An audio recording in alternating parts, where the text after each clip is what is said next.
Would you like to enjoy all the intrigue and backstabbing of Game of Thrones without all the Season 8? My heart is broken.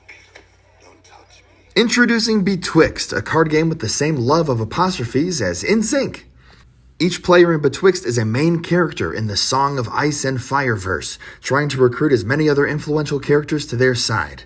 And it's just the influential ones. Sorry, Ed Sheeran. But it's Game of Thrones, so they're never really on just your side. When you recruit an ally, they go to one of your 2 councils, and you share each of your councils with a neighbor. Add up the power of those allies in a council to determine that council's power. Each player's council with the lower power level is called their small council, and the player at the end of the game with the most powerful small council wins. Okay, so how do you recruit allies? Each round, an ally goes up to the bidding block, and players will play influence cards from their hand to try to win that ally's favor. The player with the most influence during a round wins that ally, but each of these influence cards has a special effect that is going to turn every round on its head. I love how moment to moment this makes the game. I'm always scared someone is going to mess up my plans, and that happens constantly.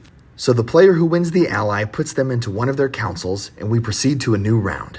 After vying for control over a dozen or so allies, we total up the councils and see whose small council is the biggest. The player with the most powerful small council wins. Want to vary it up a little bit? Shuffle in the powerful blue cards for impactful events. I want to mix it up even more? Each character has their own special gray cards that you can add in to make hugely thematic plays. Want to shake it up even more so? You can draft your hands instead of simply dealing them out, trying to sculpt the perfect combination of influence cards by choosing cards one at a time. As big group strategy games go, Betwixt is an awesome game that gets right to the politicking without a dozen complicated rule sets. It's for 3 to 6 players and takes 90 minutes.